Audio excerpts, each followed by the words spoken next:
Magandang araw sa inyong lahat guys. So, mayroon akong ipapakita sa inyo na binili kong bagong suit. Kasi mayroon akong interview sa darating na Biyernes. So, mag-i-interview. So, mayroon kasi kong in-applyan na trabaho. Try ko kung papasa ako sa interview nila. Kaya bumili ko ng suit. Saka isang set ng suit. So, may polo, may necktie, coat, terno. And then, bumili rin ako ng bag, yung business bag na gagamitin ko sa interview. Okay, yun yung papakita ko sa inyo ngayon guys. Kung bago lang po kayo dito sa channel ko, ako po si Leo, isang OFW dito sa Japan. Kung hindi pa po kayo nakasubscribe, ay i-click nyo na yung subscribe button and then i-like nyo rin po yung video na to. And then i-share nyo rin po sa iba. And then mag-comment din po kayo sa baba. So, unahin ko yung bag na binili ko. So, bumili ko dun sa Aeon Mall ng suit, and then mayroon akong nakitang bag doon kaso mahal, nasa 7,000 plus yung pinakamura. So kaya bumili na lang ako sa Amazon, mas mura siya. So 2.5 lang yung binili ko dito. Siguro wala pa ng 2.5, nasa 2.4, mahigit 2.4. Hindi ko maalala yung exact na price niya. So may nakita kasi ko na tingin ko maganda. Kaya doon na lang ako bumili sa Amazon. Kasi mas mura siya kaysa doon sa Aeon Mall. Kasi doon sa Aeon Mall, mga branded talaga yun. So ito siya. So ito yung bag na nabili ko. Papakita ko rin sa inyo kung magkano yung exact price nito. Lalagay ko na lang dyan sa screen.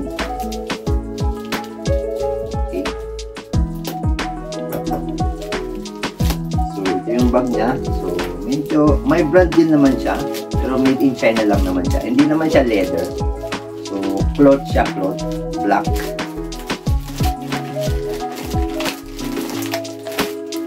So, ito siya. Color black yung pinili ko.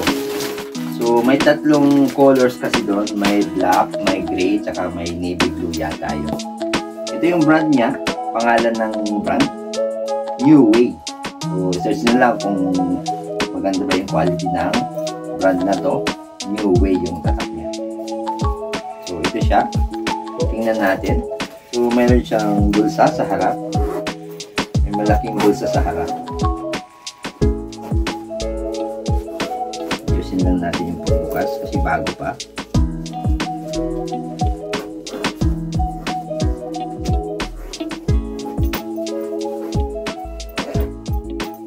Yan. And then mayroon siyang kasamang strap kasi pwede siyang shoulder bag. Pwedeng lagyan ng strap. Kasi mayroon dito sa gilid na lagayan ng strap. Tapos dito rin sa kabila. So yun yung gusto ko kasi pwedeng bitbitin kamay. And then pwede rin naka-strap, naka-shoulder bag. So ayan siya. So may bulsa rito. Maliit na bulsa. Pwedeng cellphone dyan. Dalawa. And then dito may ballpen. Slot para sa ballpen. Dito, pwedeng notebook or libro. Yun yung front na bulsa niya. So, close natin.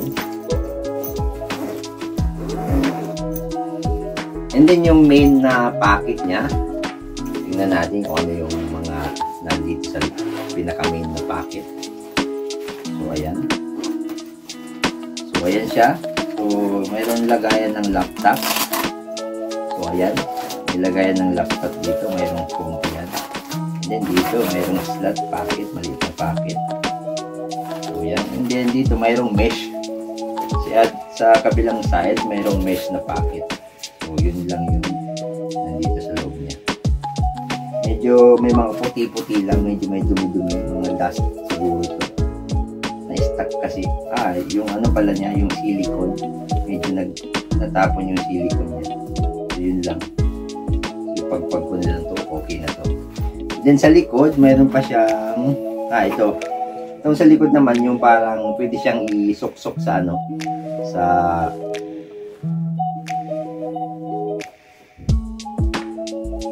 So ito naman, pwede siyang isok-sok doon sa handle ng luggage, yung may gulong na luggage. Pwede siyang isok-sok.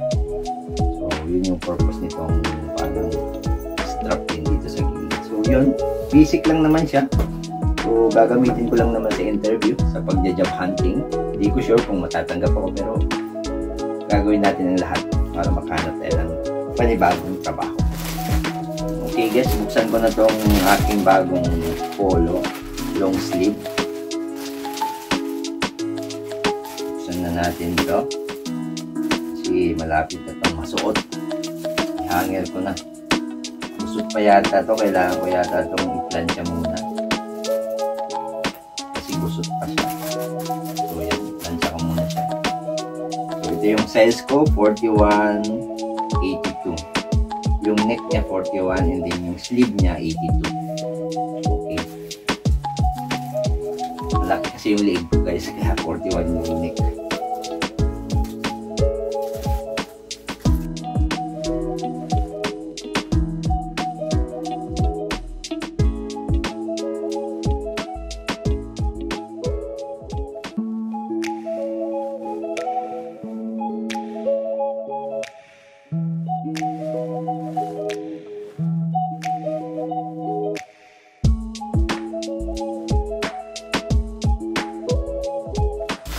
So, ito yung polo niya.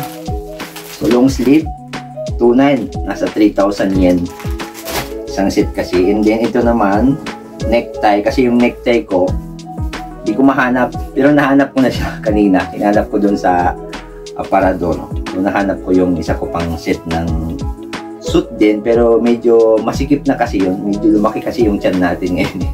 After 4 years, ginamit ko kasi yung isang yun nung grade 1 enrollment or entrance nung sa elementary ng anak ko. So 4 years ago na yan, medyo masikip na yung ano niya, yung pantalon. Kaya bumili ko ng isang panibagong set na. And then may kasama ng necktie. Yung necktie naman, magkano ba to? Sing-in lang yung binili ko, mura. Kasi may discount siya. Sale kasi ito, kaya sing-in lang. And then ito nga, polo, light blue, 3,000 plus, 3,000 yen. So, isang set siya. And then, kanina, pinag-tie ko na rin siya. Para bukas, susuot ko na lang. Para sa interview, susuot ko na lang. Yan. Pwede na. Let's suot na yan. Medyo mahaba pala. Ulitin ko na lang ulit yung pag-tie. Okay. So, yan. Sunod naman natin na ipapakita ay itong ating bagong biling suit. Ayan yung suit na binili ko. So may kasama siyang ito. Kasama na siya yung binili ko. Nung binili ko siya, hindi nung kinuha ko na siya, meron siyang kasamang ganito. May hanger tsaka merong parang cover. So yan, tanggalin natin sa cover niya.